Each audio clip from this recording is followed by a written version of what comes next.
what's up next gave me total fear. Turns out, ghosts are just like us, strapped to the celly. Share this one, comments below.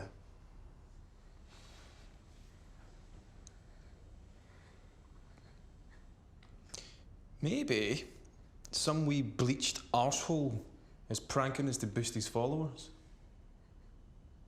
You ready? Okay, so for the last hour, we've been getting called in strange bursts. First 2 at a time, and then 3 at a time, like someone is trying to call us. But who?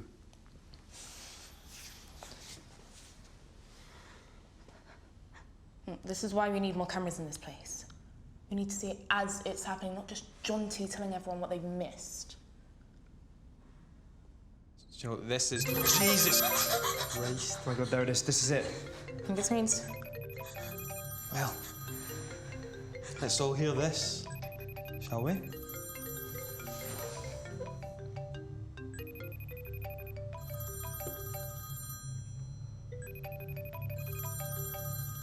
Amber.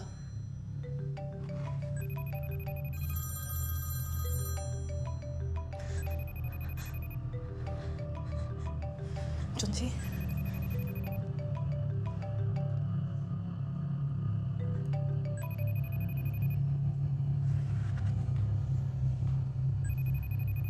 Zona. Come on.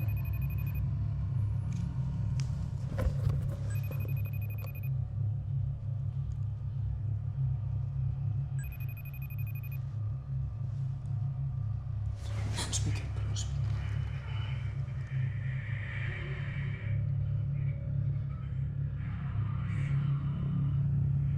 So... Zona.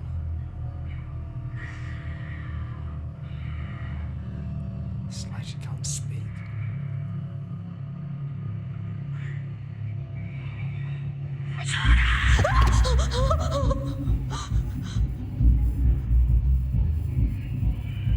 Zona, Doors.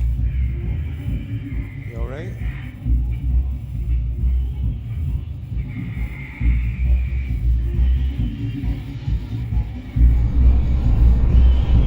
And fun. My name is Harry, and I play John T in the film. My name's Dan, and I play Pete in the film. Shut up, Loreece! Now you can go. Okay. My name's Loreece and I play Zona in the film. My name's Erin and I play Amber in the film.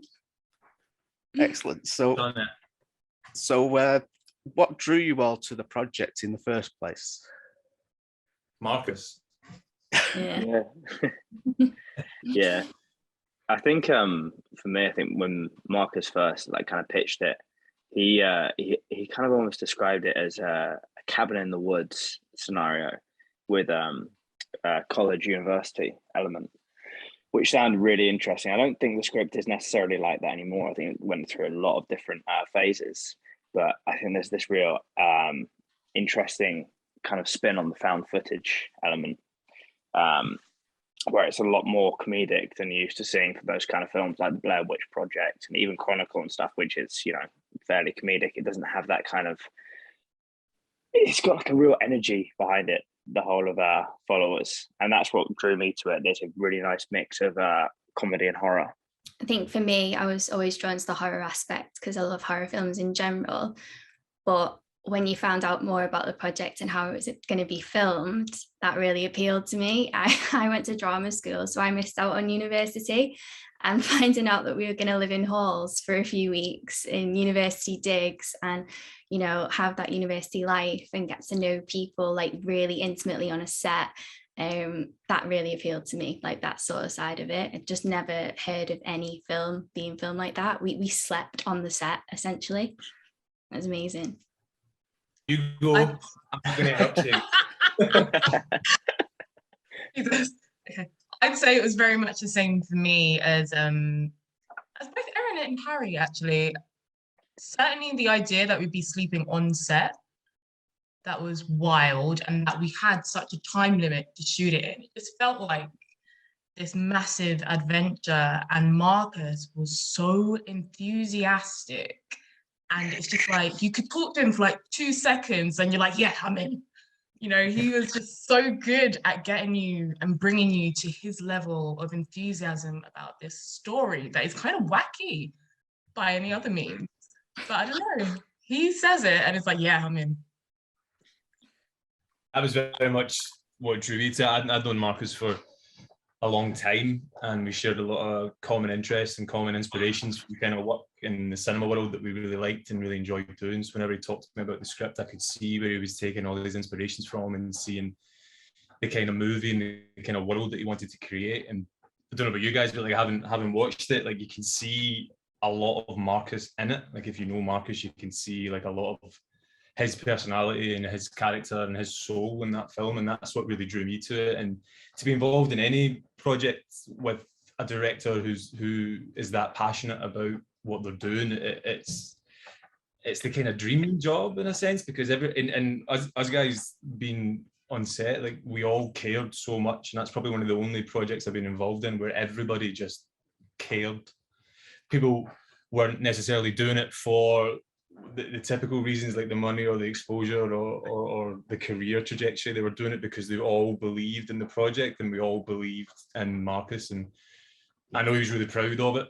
I got to speak to him having seen it and having towards the end of his time here, like he was so proud of all of us and everyone involved in it. And yeah, it would have been, yeah, moving on. Like you've touched on there, the writer-director's no longer with us.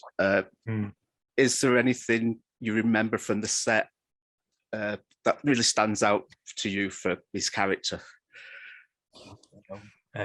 All of it.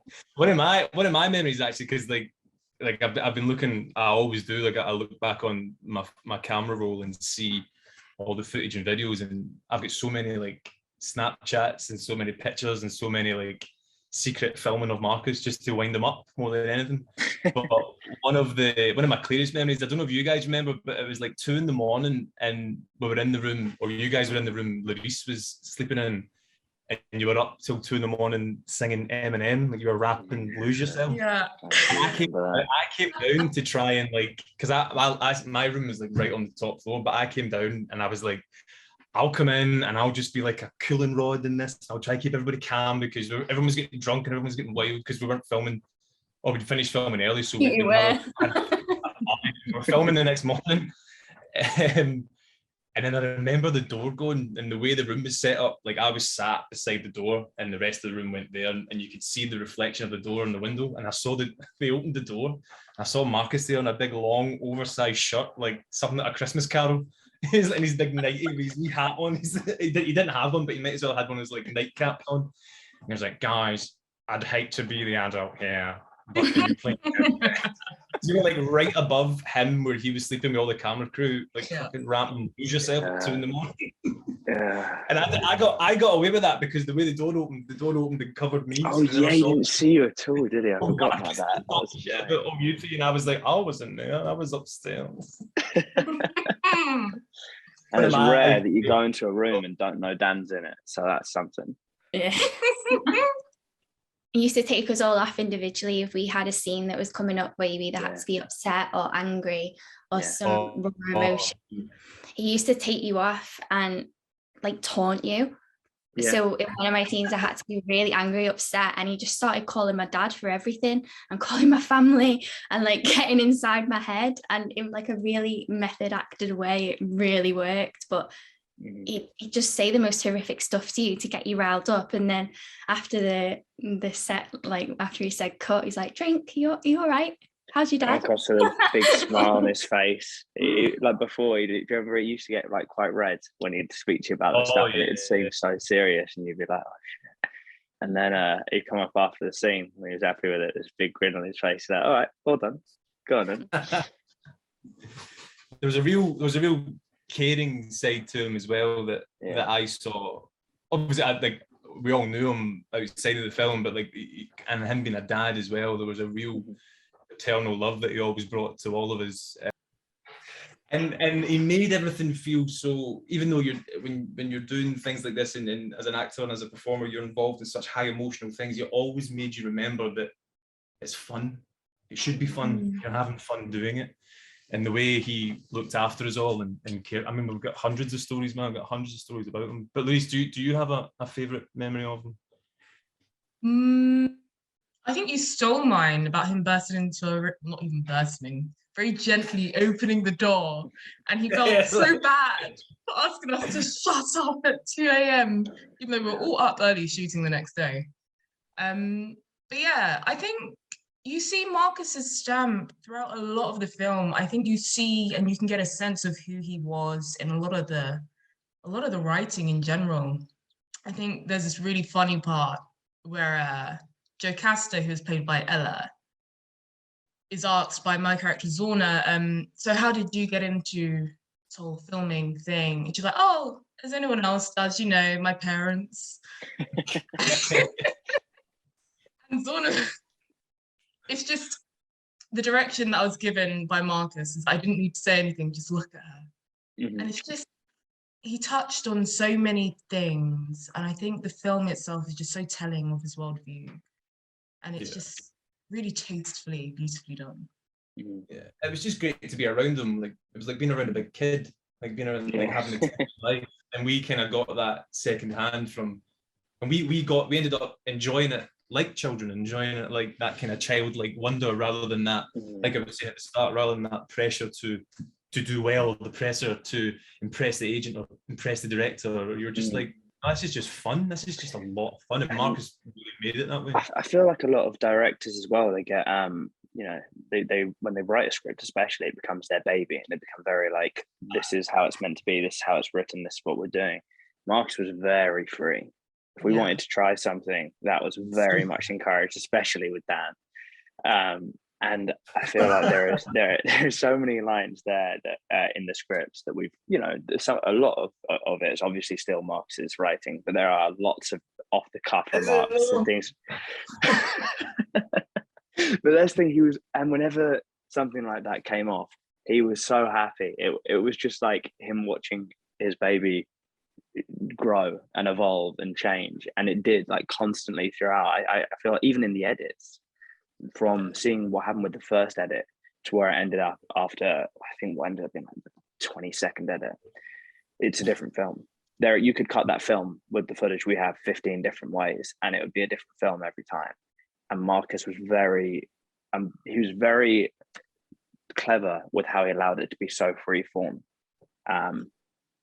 And I think that's what also drove me to it, because I think when we all finished filming, we had literally no idea what would be in the film and what wouldn't. We even have 2 alternative endings, 3. Yeah. If you read the script from our read through on the first day compared to the film, I'm very confused. There's a lot more swearing in it by the time we got to the end. Anyway.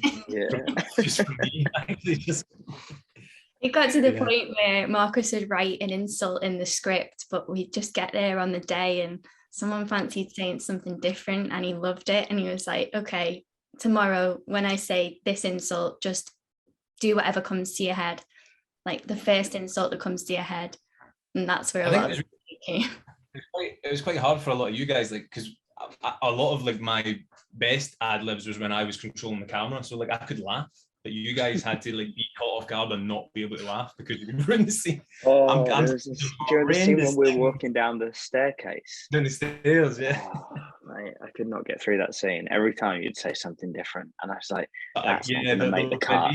You can't say that." Cut on the behind the scenes feature on the DVD of me just giving you 17 different insults. There was a few in Erin couldn't put it together, and I had to try crop her out of the shot because I knew she would. My shoulder was going because I was laughing so much. Just cropped me out. Oh. Yeah, and that was. I reckon we've been done 16 defamation lawsuit cases of any of those. I remember I said one, and I'm not going to repeat it, but I said one, and I remember hearing the producer turn around to the other producer and go, "Is he allowed to say that?" I'm like, "Too bad, man. I've said it." Marcus would phone me when he was in the edit, and he was like, "Stop ruining my film by making it better." Like, what do you mean? It's like, I thought it was funny. I thought I wrote a really good insult, and then you just come along with your Glaswegian patter and just prove how inept I am at writing insults. I think the best one actually was when I called Harry a fanny. Now, fanny for Scottish people is like the quintessential insult, and it was never in the script, but it is in the final film. And when I threw it in as an ad lib, obviously my character calls Harry's character a fanny. And Marcus came. We're in the downstairs living room. This, in a roundabout way, is one of my favourite memories of Marcus. Like, he came in to the room and like done a big banana and came right up to my face and said, "I always knew you were going to say fanny, and I'm going to let you away on time, and you've used it in the perfect opportunity. Well done." And he shook my hand and he walked out. Great. It's in the film. That's in the film. And speaking to Alan, the DOP, he was beside Marcus when I said it for the first time, and he took his headphones off and he went, "Fuck, that's the best time to say fanny." You did some of the filming yourselves. How did that work out for you? That's a Loreece question. She was definitely number one That was, it was challenging, but so much fun. I now love cameras because of it. Marcus set me up with Alan to give me like a crash course in how to handle a camera, how to get the good shot, how to focus something. And my arms were aching at the end of every day. But just kind of, you had no choice but to just literally get stuck in straight away. Marcus just kind of like threw you in the deep end, like, here's a crash course, go for it. And he had so much confidence that I'd be able to do it that I somehow did. I think quite a lot of the footage shot by myself and Dan and Harry ended up in the film. I think Erin was the only one that didn't, because Erin's character. I got handed a camera on the first day, and they thought I was going to film some stuff, and they thought they were going to put me through Alan's school. But Marcus handed me a camera and was like, "Do what Amber would do with that camera. How would Amber film?" And I just turned it to myself. I want to be on camera, not behind it. And he was like, "Yeah, fair enough." So I got out of the filming bit, which was quite cookie. That's funny. What was interesting about it, I don't remember the exact number, it was when in the range of 10 to 15 different cameras were actually used. And that's so rare for a film. Usually you'll shoot it on a blanket like a Red or an Alexa or whatever. But what we wanted was it to feel very authentic and real. And at the beginning, when they don't have much money or budget, you're using much more simple, basic cameras. Through this film, we went through GoPros, we went through like an old Sony camera, had Canons, we had an industry grade Red, was it, or was it Alexa? Yeah, Red, yeah. The Red. But then we'd have really interesting shots, like we'd have night vision shots, and we'd literally shoot in night vision on a camera, and it was really interesting to watch. It'd be pitch black almost when we were shooting the film, and we'd go around, you see everything, and then you'd have the Steadicam. So like little installed hidden cameras filming from different places, which were modified by the camera department. The actual editing process of putting all those together and grading it so it looked like one cohesive film was a massive undertaking. And I think for the camera department and, Loreece and stuff in the end, I think that became a big draw, watching this kind of masterpiece of cinematography by our DOP. That was just really, really fascinating. I've never seen anything like it. I've never seen, since even before doing it and then making it, and then since, I've never seen a film shot, like you say, Harry, like over such a wide spectrum of hardware. Or even the Blair Witch project, which is probably the closest one to it. It was the same camera, it was the same setup used. Whereas sometimes, like me and Loreece would be handed a camera on one day, and then halfway through the day, or even the next day, we get handed a completely different one because in the script the camera equipment that's available to the cast, or to the characters rather, goes up quite dramatically. So whenever we had to shoot on like the Red 2 or any of the higher end 4K stuff, we had to then jump back to do a pickup or to do a reshoot back on a phone or on a Panasonic handheld one, and Yeah, like I'm the same as Loreece. Like I've now got proper cameras. I've now invested in like actual cameras that we had on the set, because it's just such a fascinating. And as an actor, it really opened up and broke down a lot of the mysticism of film acting and TV acting to us, because we got to see and got to be involved in conversations that were really about that and about how to capture performance and what you as a camera person are looking for. So then as an actor, you think, well, I know this works because I did it. It was really important as well to not just have a found footage film where the quality was bad because it was filmed on a camera. It can get really tiring if you've got 90 minutes of blurry footage and you're being followed around and the camera work isn't great. Yeah, it's real. But in this film, you start off like that. And as the characters get better at filming and as they get more money, the quality gets better. And by the end of the film, it's almost not a found footage film because of how well they're filming stuff and from so many different angles. So say it's an easier watch than kind of like Cloverfield or Blair Witch Project in terms of the progression. Did you just study reality stars and things like that to become so obnoxious as a character? Oh, Harry's just an awful. There we go. I just want to get him before Dan put it in. No, I did. I remember looking quite a bit at the Logan Paul and his brother Jake at the time, when they were a lot less boxery. Because when we started filming this, they were still right in their cancelled phase, effectively. There are also a couple of English stars from like Made in Chelsea and stuff who I was like, oh, this is just who Jonty aspires to be. And me and Marcus, we had this because we would often like meet at the pub and just chat through character development and what we wanted for Jonty, because you wanted him to feel obnoxious and just someone who you just really hate, but at the same time you want to be able to connect with him in some sort of way, so that you want to keep going on this journey, which is what he calls it. And what me and Marcus had this scale of was 2 different 1 to 10 scales. The first one was how bad a vlogger he was at the current time. And so at the start of the film, that usually starts off on 10. He generally gets a little bit, starts on 1. He generally gets a little bit better as it goes along. And the second scale was how arrogant he was at that time. And so depending on what reveals had just happened, that would answer.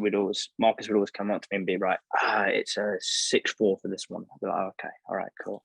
And that was that was how we kind of measured how insufferable Jonty was at different stages in the film.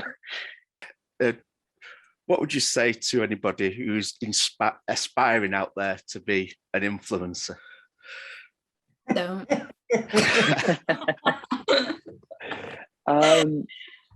I don't know. For me, I would probably say, I think the term influencer now gets this rap of kind of airheaded, self-obsessed. I think anyone who wants to be an influencer, don't necessarily brand yourself as an influencer. Find what you like, find what you love, and just be true and real to it. So if you're really into fashion, don't call yourself an influencer. Be into fashion, use like online as a way to market that, and find ways to make it accessible and interesting. If you're into travel, go traveling, like explore the way of traveling, but also at the same time, don't make it all like Amber-esque, in a way, just all about you. Make it about what you love. Because I think we're in a very digital, brand obsessed, evolving world right now, and it's really painful to see the same sort of things. It's clearly this person just promoting themselves through whatever they're pretending to love. Do what you actually enjoy if you're going to do that, and make that the forefront, and just let yourself be a little outlet for that to come through. That'd be my best advice, I guess. I think personally, I would say understand the work that is cut out for you.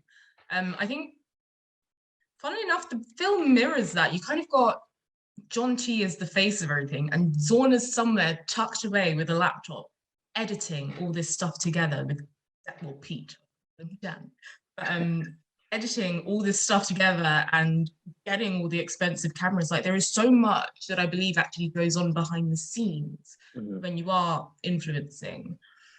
And it's like, yeah, just understand what it means. This film, the entire influence journey is quite literally haunted.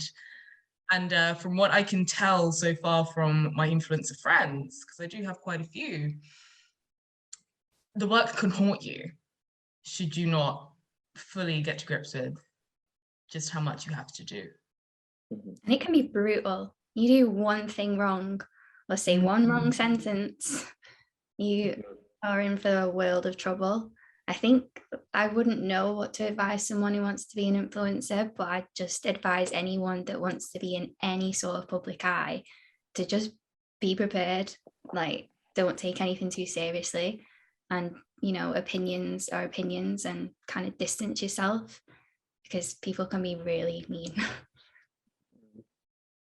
Absolutely, yeah. I don't have the best relationship with any influencer that I've met, but I think I think my issue with the whole thing is I don't really think, especially now, I don't think a lot of these people, or there are very few who do, but then they become something more than an influencer, who do realize this, is that the impact that what they have, the trends that they set, the impressions that they give, and the standards that they set, especially for the young generation, is really quite horrifying. They've got so much power and influence over these people, and they don't even, it doesn't even weigh on them, or it doesn't seem to weigh on them. And like I say, the people who do realize that end up using their platform or using their reach for better ends and for better goals. Because, like, I mean, I hear stories like from back home about teenage girls and boys that are terrified to go to school because of the trends that are on Instagram, and how they can't meet those trends, or how they can't look like those people, or they can't afford the same shoes, or can't afford the same makeup brand. And it's a real horrifying thing. It's almost kind of like the loss of the individual, and more the rise of the conformist of it all. And not to sound like a conspiracy theory or anything, like, far from it. I'm really aware of the impact that people, strangers, can have on these young impressionable people, and I think the film does really well at highlighting that as well. Like Harry's character will literally do anything to grow his fame and to grow his platform, whereas like you then ask yourself, well, what are you giving up? Like the tagline for the film, like, at what cost? I don't think that's just a tagline about like a spooky tagline, or what cost, oh, ghosts and dead bodies. It's like, no, like, you're giving up your humanity for this kind of thing, and you're also compromising the humanity of others. So I guess it's kind of like what Loreece said. It's like, you just need to know what you're doing and know what you're about, and ask yourself the question, do you really need to be on Instagram to tell someone that? Do you need to be on Twitter tweeting this? Can you find a more nobler and more humane way of helping people? Or Well, you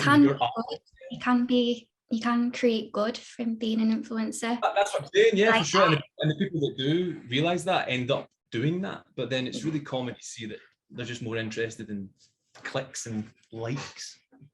What was it like filming it yourselves, but then having to deal with the special effects as well? Well, a lot of them are quite practical. A lot of them are quite, like, we got to see them. Like, we got to see, like, the ghost. We got to see Dawn, like, and Jim in the basement and stuff. Like, we got to see all that. There was only a couple of things that were post production effects, like special effects, that we didn't get to see. Even like blood and stuff. That was like quite a lot on set, you know. Yeah, and the blood and the fake blood and stuff, like, that was all there. But again, it's like that thing, like, the hardest thing in the world to do is like to be in rehearsals for a comedy show and try and keep it funny. It's the same thing with a horror film. You need to try and keep it scary, even though you're seeing it over and over again. You know that the ghost is going to jump out of that wall, or you know you're going to see the guy come up here. But it's keeping that thrill alive was probably like the most challenging part for me anyway, like keeping the horror tone or the horror atmosphere of it alive. Especially during like a busy university house, you know, and a lot of really person and horror films, silence plays such a key factor. Silence, darkness, and score. And when it comes to this, you have those moments, but they're not exactly pervasive, because you have three loud, obnoxious university students and Zorna. And so, and you constantly have other outside influence and people coming in, and just like a lot of noise, and it's trying to make the fear kind of bleed in through that. That is difficult. But yeah, watching it now, I definitely shat myself a few times. So I think we did all right. A lot it was done there and then on set, I think the amount of fake blood that went into it, Christ, and that was a spoiler I was about to give. Never mind, I'll leave it at that. Yes. Oh yeah, no, we've been so good at avoiding spoilers so far, haven't we? I haven't. Well, I think we're more or less out of time, but the film comes out in the UK on March 18th, and finally, because it's been in the can for a few years, hasn't it? Yeah. So, yeah, we've done festivals and stuff, but now it's finally coming out. It's exciting. Yeah, so a whole new world for you. Open up more doors, hopefully. So fingers crossed. Yes. So I'm just excited, Marcus. Like people at large get to get a view inside what a brilliant man's head was like, and how creative and how childlike he was, right up even till the very end. Like speaking to his family and things, like you would never have known the difference. He was like that right up until the end. Which and to you guys, like I once I saw the film, I got to speak to Marcus after it, and he was so proud of each and every one of you. He was beyond proud, like a proud dad for all of us. And I think it's important that we just celebrate that, and we just celebrate that this was the legacy of a really quite special man. Like not one person met him for any length of time and didn't love him, to the point where they were going to, for his gravestone, they're going to put a Marvel character on it, and by accident they ended up putting Thor on it from Chris Hemsworth rather than from the comic book. And the graveskeeper said that, no, you can't do that. It's a copyright claim. It's beyond use of service. So Marcus's mum wrote to the head of public relations at Marvel, told him the story, told him what had happened. And then the next day, had an email from Marvel, from the CEO of Marvel, saying that, no, that's fine, I've authorized that. So Marcus has the only official Marvel tombstone, which he would have been delighted about. So that's amazing. What's good, people? Johnston Does College vlog number 1. We did it, guys! College! This is sick! Your vlogs are just... I mean, you're just smashing it, aren't you? Can you get that camera off me, please? Oh, no, she can't. I'm an influencer. How many followers do you have now? Is it 70,000? 80. What? Please, share and comment below. Is there someone here? And what's that?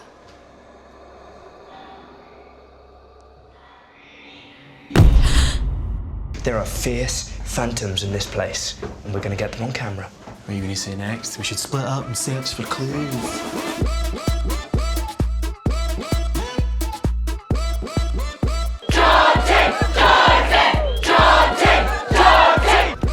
Take it over, bro. But we need to get to 2 million followers. We need more ghosts.